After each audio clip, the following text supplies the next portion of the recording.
আমরা নিয়ামতের শুকর আদায় করতে জানি না, প্রতিনিয়ত আমরা নাশুকরিয়া করি, কিন্তু আমরা জানি না যে আল্লাহর কত নিয়ামত আপনার আমার মধ্যে আছে।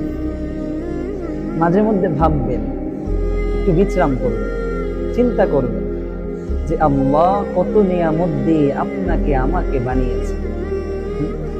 আপনি আপনার মূল্যই জানেন না, আপনার মূল্য আমার মূল্য কেউ বুঝি না। প্রতিদিন নাশুকরিয়া, আমাদের শুধু অভিযোগ, প্রতিদিন অভিযোগ, আমার এটা লাগবে, আল্লাহ এটা দিল না, ওটা লাগবে, ওটা দিল না। আমরা ভাবি না যে আমার চেয়েও খারাপ মানুষ পৃথিবীতে রয়েছে। আমি যতটুকু সুখী, এর চেয়ে নাশুকরিয়া অনেক মানুষ রয়েছে, তাদের দিকে তাকাই না আমরা, তাদের কথা ভাবি না। আমাদের নাশুকরিয়া, যার 10 তলা আছে 20 তলার মালিক হতে চায়, আর বলে যে আল্লাহ আমাকে কি দিয়েছে, এগুলো ভাবে, কিন্তু শুকরিয়া আদায় করতে জানে না। এজন্য আল্লাহর হাবিব বলে, উনজুর ইলা মান হুয়া আসফালা মিন ওয়ালা তানজুর মান হুয়া আ'লা মিন।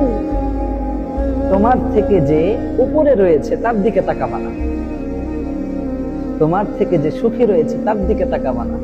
উনজুর, তুমি তাকাও, ইলা মান হুয়া আসফালা মিন, যে তোমার চেয়ে নিচে রয়েছে, নাশুকরিয়া রয়েছে, যে তোমার চেয়ে গরিব রয়েছে তার দিকে তাকাও। আমরা চাই আরো বড় হতে, উচিত নিচের দিকে তাকাতে, নিচের দিকে তাকাই না। মানুষ কত মায়া করে আল্লাহ তোমাকে বানাই, তোমার চোখের দাম কত তুমি জানো? জানো?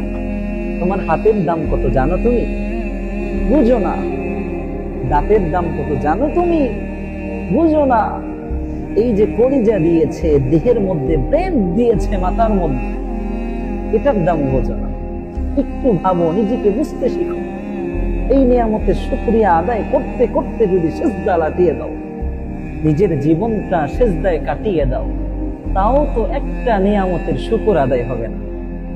শেখ সাদি রাহিমাহুল্লাহ, ইরানের প্রখ্যাত বড় কবি এবং বুজুর্গ, একবার বিশাল দুর্ভিক্ষের সময় পায়ে দেওয়ার মতো জুতা নেই, মসজিদে যাবে, আর মনের মধ্যে আফসোস যে আমি এত বড় কবি, আমার পায়ে জুতা নাই, পায়ে দেওয়ার মতো জুতা নাই। ধিক্কার।